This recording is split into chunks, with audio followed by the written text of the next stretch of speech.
Que semana maravilhosa para ser um cinéfilo aqui nesse Brasilzão de meu Deus. Num dia, nós tivemos Marte 1, que já saiu aquela crítica gostosa aqui no canal. E no outro dia, tivemos aí essa obra-prima de Jordan Peele. Bora lá! Após o patriarca da família morrer de uma forma meio sobrenatural, os dois filhos precisam unir forças para entender quem o matou e como ele foi morto. Bom, só pela introdução aqui do vídeo, acho que vocês já entenderam que eu gostei assim só um pouquinho do filme, né? Mas eu não vou falar muita coisa primeiro, porque eu já quero dar abertura para perguntar o que o senhor Nathan achou. A gente só tem duas categorias de pessoas. As que estão certas e as que estão erradas aqui nesse vídeo, entendeu? Então assim, eu acho bom, o senhor está certo. Não me decepcione. Conta aí, o que você achou do filme? Olha, eu gosto do filme, acho que ele é muito melhor do que esse último Nós, né? Que a gente até tem vídeo aqui no canal também. Mas dizer que ele é uma obra-prima, eu já acho que também é um pouco de exagero. Mas, enfim, acho que tem bastante coisa que a gente vai acabar concordando aqui. E pra começar esse vídeo aqui, acho que vale dizer que esse é um filme que muita gente que é fã de Jordan Peele pode até estranhar um pouco, porque ele é diferente, assim. É um filme muito menor nesse sentido de ele não querer tratar de um assunto racial, social, de uma forma mais escancarada. Mas, ao mesmo tempo, ele também é muito maior, porque ele tem essa escala de filme hollywoodiano, com muitos efeitos, com muita coisa. Esse é um filme muito mais visceral, de ação, do que a gente tinha ali antes. Mas as comparações que o pessoal fazia lá atrás ficam mais evidentes, né, a cada novo filme, especialmente nesse que a gente tem essa coisa mais direta com os gêneros de cinema. Então o pessoal chamava ele de novo Spielberg, né, e a gente consegue ver algumas das características que marcaram lá o cinema dele muito presentes aqui, né, desde esse encantamento meio ingênuo por toda essa coisa de mistério, de suspense. Então esses personagens que querem filmar traços do ET, mas quando descobrem que ele é perigoso, mesmo assim, continuam aí nessa empreitada, nessa experiência meio de quase morte ali para conseguir as filmagens. E também tem essa construção de suspense muito baseada em elementos bastante mundanos, né? Então, essa chegada do ET é anunciada por várias coisas ali que tem a ver com eletricidade. Então, seja a câmera, seja o boneco inflável, e aí essa eletricidade vai e volta, e é isso que gera um pouco do suspense das cenas. A pipa que fica enroscada ali no monstrengo, né? E aí depois, quando essa pipa volta, ela anuncia que esse perigo tá à espreita, né? A observação do céu, a observação de uma nuvem ali, que tem um comportamento diferente. Então são todas coisas do cotidiano que ganham aí um tom diferente através de como ele vai usar ali os movimentos de câmera, através do som que vai gerar esse suspense todo, né? Então ele vai usar vários dos recursos clássicos do cinema, seja ali um jump scare, seja ali uma câmera tremida, seja ali um silêncio absoluto, mas acho que todos acabam sendo eficazes porque não são só distrações, né? O gafanhoto que aparece ali para dar um susto num jump scare, ele também vai atrapalhar o andamento da aventura, como os heróis tinham pensado, né? As crianças que também vão dar um susto ali no protagonista em certo ponto, vão ser também quem vai soltar um cavalo, que vai ter um momento importante com a relação com esse monstrengo. Então eu acho que é muito doido, né? Porque se a gente for pegar todas essas referências de Spielberg, talvez nessa primeira metade aqui do Nope, o que a gente vê muito é um desenvolvimento do que a gente veria num tubarão, ou que a gente veria mais tarde num Alien, né? Um tubarão do espaço. E aí depois a gente tem uma segunda metade, né? Que aí puxando do Alien como se fosse um Aliens 2, né? Todo aquele tiroteio. Então a gente tem em primeiro momento aquela coisa da suspensão, da expectativa do que vai acontecer, da insinuação do que pode acontecer e depois toda aquela ação, toda aquela coisa mais visceral. Bom, Nathan, eu falei brincando aí no começo do vídeo sobre obra-prima, porque de fato fazia muito tempo que eu não ia ao cinema, né? Como você mesmo disse, o Jordan Peele hoje ele já tem um orçamento para fazer filmes grandes, né? Do que a gente pode chamar de filmes hollywoodianos, né? Então, quando eu saí do cinema, eu tive aquela sensação meio que estarrecedora, assim, de que filme maravilhoso, de ver vários efeitos especiais, aquele filme de ação que ao mesmo tempo é terror, que eu também dei risada. E uma outra coisa também que você falou, Nathan, que eu acho muito interessante, eu acho que dialoga, inclusive, com o filme do Marte 1, que a gente falou essa semana, né? Que a gente muito se discute sobre essa questão de como a gente retrata pessoas pretas no cinema e tudo mais.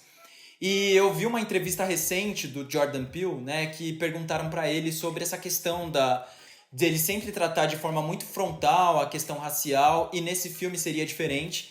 E aí ele virou pro repórter e falou assim: mas quando eu coloco pessoas pretas no centro do meu filme, isso também é um ato político. E dialoga com o que a gente tinha falado quando a gente mostra um filme, por exemplo, como Marte 1, pessoas pretas, né, como um ato de afeto no momento que a gente está do Brasil, também é um ato político. Eu vejo isso como quase uma evolução do cinema dele. Porque ao mesmo tempo que ele consegue trazer, eu acho que para a discussão, mesmo que descanteie a questão racial, ele também traz esse filme de entretenimento. Porque o filme ele se abre ali, como o Bridge, Muybridge, para quem não sabe, foi ele que meio que criou o conceito dos 24 quadros por segundo lá em 1880 e pouco. Ele relata isso porque o homem que estava montado no cavalo era um homem negro e ele acabou sendo invisibilizado ao decorrer dessa história. Muito pouco se fala sobre esse homem que está em cima do cavalo, mas o que eu acho muito interessante é que no começo do filme ele já faz uma provocação. Porque o Daniel Kaluuya ele é quase invisibilizado, porque a gente vê aquele monte de pessoas brancas naquele set de filmagem e desrespeitando praticamente a existência dele ali, porque o pai dele era a pessoa que cuidava de tudo, né? Então eles meio que tratam ele com um certo descaso, tanto ele quanto a irmã dele, e você percebe que mesmo depois de tantos anos no cinema norte-americano, ele ainda é o cara que não é ouvido. Pois é, Éder, eu concordo com você, né? Acho que existe um recuo, né, como eu estava dizendo, desse debate racial mais explícito, e aí ele acaba aparecendo em várias pequenas coisinhas ali e aqui, que eu acho que é muito benéfico, né? Que fica mais espontâneo do que, por exemplo, no Nós, que a gente tem um grande momento ali de clímax que os personagens negros se dão as mãos e falam que eles são os americanos, né? Como se a metáfora ali já não tivesse clara do eles e nós. Então assim, né, o filme ele começa com esse objetivo desses personagens quererem filmar esse ET, que parece muito baseado por dinheiro, né? Uma motivação ali que poderia ser de qualquer personagem. Só que eles descobrem que esse ET é perigoso. E aí, o que parece manter eles ali é essa curiosidade de tentar entender o que está acontecendo ali, de tentar entender, como o Éder disse na sinopse, quem causou a morte do pai. E aí, a certo ponto, conforme eles vão entendendo o funcionamento desse bicho, parece que eles ficam ali pela identificação. O que eu quero dizer com isso, né? A gente vê que o filme cria um paralelo bastante claro ali entre o macaco, que aparece logo na primeira cena, e o ET. Esses dois animais que são levados ao limite e que ao mesmo tempo ali estão à margem disso tudo, né?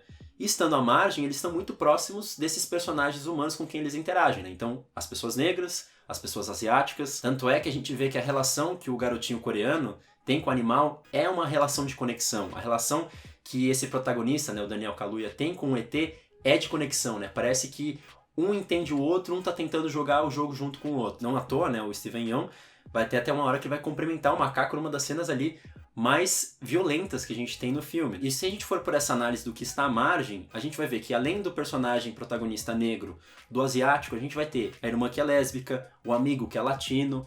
Então, personagens que fazem parte desses grupos minoritários que estão ali num filme, como eu disse, né, desse cinema B, com muitos elementos que a gente considera barato. Seja por a gente estar lidando aí de forma óbvia, né, com ETs, com faroeste, né, com todos esses gêneros mais pulp, né, que não tem essa finesse, como também por toda essa discussão que ele vai trazer aí de sociedade e espetáculo. Então são personagens à margem de um cinema à margem, mas que é feito como um cinemão, né? Como a gente está dizendo, a gente tem, obviamente, muitos recursos de Hollywood, a gente tem todo esse aparato que faz com que tudo ali fique muito bem acabado. Então, se a gente lembrar da primeira cena ali que o Éder citou, né? Da gente valorizar esse primeiro ator negro, valorizar as pessoas que estão à margem, eu acho que o movimento que esse filme mostra, tanto estética quanto simbolicamente pelos personagens que ele traz, quanto narrativamente, é que a margem quer ser mainstream, né? Que a margem quer dizer que existe, que ela quer ocupar esse espaço. Só que, como o Éder acabou de dizer, a Hollywood é ingrata e esses personagens vão continuar sendo coadjuvantes mesmo séculos depois. E aí entra até um debate sobre o poder da imagem, né? De como a imagem eterniza, mas que ao mesmo tempo existe muita desinformação em torno dessa imagem, que é um debate bastante atual que a gente tem nas mídias sociais hoje, né? A gente pode ter ali o registro do primeiro homem negro correndo no cinema, a gente pode ter o registro desse macaco que ficou louco e começou a matar todas as pessoas no estúdio, mas mesmo assim muita gente vai lá e questiona, vai continuar duvidando, desinformando, marginalizando todos esses personagens como se nada disso tivesse acontecido. E aí eu volto para aquilo que eu falei sobre a obsessão desses personagens em registrar esse ET, porque além de ter essa coisa da identificação com o marginal, você também tem essa obsessão pelo documento, pela prova de existência, de que mesmo que ninguém acredite ali, eles foram capazes de fazer o registro, né? Porque afinal, se mesmo eles aparecendo em tela, o primeiro ator negro, a gente dá mais prestígio para quem fez essa imagem, talvez quem ganha as glórias dessa vez seja quem fez essa imagem do alienígena. Eles podem não conseguir esse prestígio, mas pelo menos eles estão tentando honrar essa história dos negros no cinema, né? Porque a gente vê que esse tataravô é o primeiro ator do cinema e ninguém parece ligar para isso. A gente tem anos depois esse pai, que também está sobre um cavalo, que ajuda toda a estrutura de Hollywood a acontecer, mas morre e ninguém se liga pra ele também. Então você vê que a dor aqui é uma questão familiar, né? Uma questão narrativa, essencialmente, para esses personagens se motivarem a fazer as coisas, mas tem toda uma dimensão histórica, né? Essa dimensão de que mais um negro morre e ninguém parece ligar pra isso. Então eu acho muito, muito interessante isso que você falou e pra mim eu vejo isso como quase a espinha dorsal ali do filme, né? Tudo gira em torno disso, mesmo porque eu acho que esses personagens, eles também são vítimas dessa sociedade do espetáculo, porque eles precisam ir quase até a morte, esse pensamento ali de eu faço qualquer coisa para eles poderem se provar, para eles poderem ter essa fama, né? Ainda em Hollywood. E uma coisa que me impressiona muito nesse filme é que quando eu o assisto, é como se eu estivesse vendo a história do cinema ser recontada. Eu penso muito nisso através de gêneros. Por exemplo, para mim eu acho que é um filme muito de western, porque ali o cavalo é um meio de locomoção muito forte, eles estão no deserto, né? Tem horas que o personagem do Daniel Kaluuya, ele tem enfrentamentos quase que 1 a 1 ali com um alienígena, né? Quase aquelas cenas clássicas de western que o cara tira a arma e o outro também, pra ver quem atira mais rápido. E se a gente parar pra pensar que o gênero de western foi um dos mais importantes de Hollywood, né? Um gênero aí que ficou por 30 anos muito forte, você não vai conseguir se lembrar de um personagem negro forte que era protagonista durante todo esse tempo. Então aí você vem e traz esse personagem, é muito icônico. Ou, por exemplo, quando você traz esses personagens enfrentando uma grande ameaça alienígena. Um gênero que praticamente o Spielberg ajudou a popularizar aí nos anos 70 e 80. Nenhum desses personagens, eles eram negros. Então, ver esses personagens nesse tipo de filme em 2022, eu acho que, pra mim, sim, é quase como que recontar a história do cinema através de uma outra ótica, né? A gente tem momentos até específicos ali quando você pega, né? Que eu acho que é uma referência que todo mundo pegou, que é uma cena que já foi recriada centenas de vezes no cinema, que é aquela moto ali do Akira, quando ele dá uma derrapada. Eu nunca tinha visto uma mulher preta ali quase concluindo uma cena épica, ela terminando a cena daquela forma. Então, assim, pra mim, tudo isso foi muito simbólico, isso me encheu os olhos. Como esse filme ali, nas entrelinhas, né, pelas beiradas, ele consegue trazer tantos signos que são tão importantes e tão fortes, tão poderosos, sabe? Eu acho que tudo isso também vai extra-campo ao filme, porque eu acho, pra mim, na minha opinião, o Jordan Peele é um dos grandes diretores da atualidade e ele tá lutando contra uma máquina, assim, muito complicada. Uma máquina, é quase como um grande ET ali, é quase que é o Daniel Kaluuya contra aquele grande ET, porque hoje Hollywood ele é refém de grandes franquias, né, ou como Marvel, né, ou até mesmo fazendo reboot de filmes. Então imagina, um diretor como Jordan Peele, que já tinha feito 2 filmes muito menores do que esse, chegar e fazer um filme com tantos efeitos, um filme maior e muito mais audacioso numa geração em que é muito difícil se apostar em novas ideias.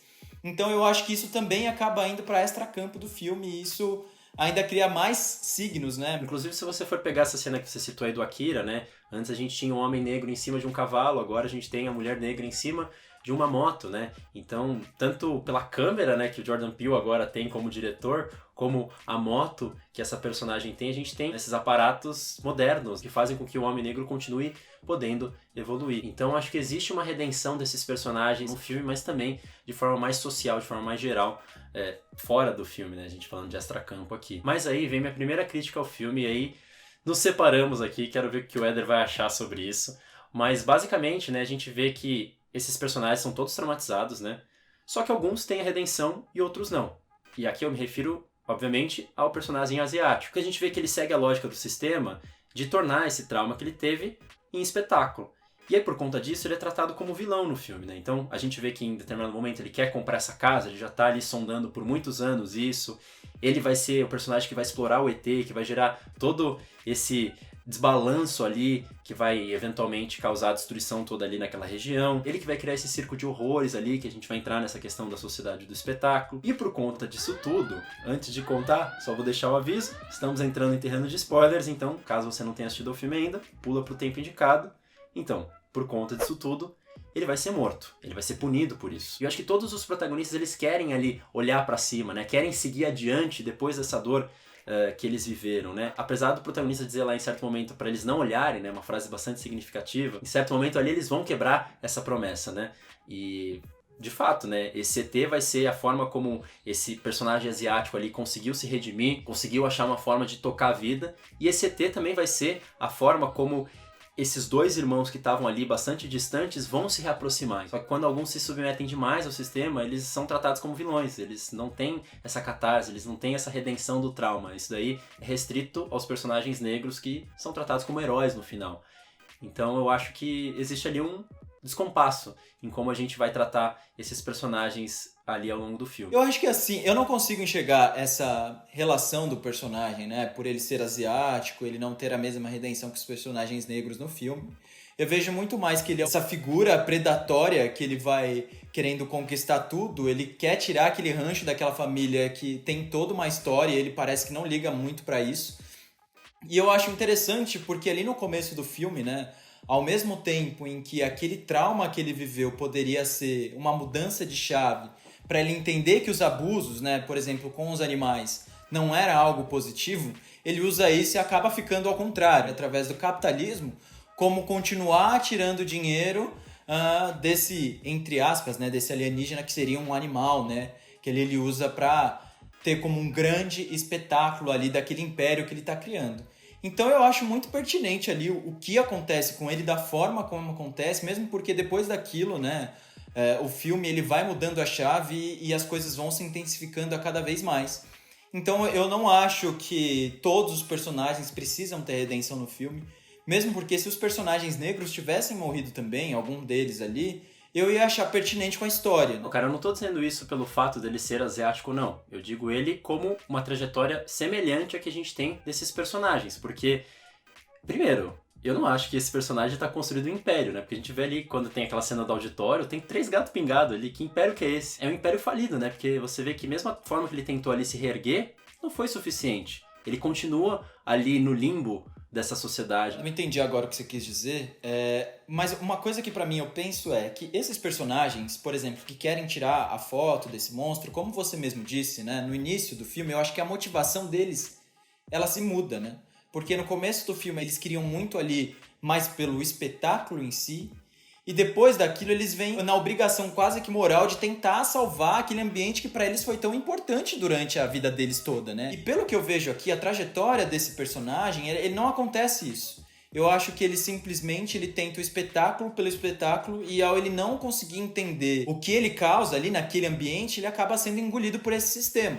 Então eu acho que há uma mudança de chave, eu acho que há uma mudança na motivação desses personagens, por isso que eu acho que eles têm o final que eles têm, e ele não tem essa mudança. Então, por isso que eu consigo entender o destino de um e não o destino de outro. E assim, só pra deixar mais claro que eu não tô realmente dizendo uma coisa pelo fato dele ser asiático, eu acho que assim, todos os personagens que estão ali nessa lógica mais de espetacularização também têm o mesmo destino, né? Então, o diretor de fotografia, em certo momento, ele vai ser abobalhado lá e vai morrer, porque ele tá encantado em fazer aquela imagem. O paparazzi que aparece no meio, ele morre também. Até porque, afinal de contas, a gente tem essa personagem da irmã conseguindo fazer o registro, né? E tratada como heroína. Mais uma vez, né? Levando ao extracampo do filme, né? Quando a gente tem todos esses debates tornados divertidos, né? Uma coisa mais de entretenimento, existe aí um espetáculo em torno também de todo esse debate racial que a gente está discutindo, né?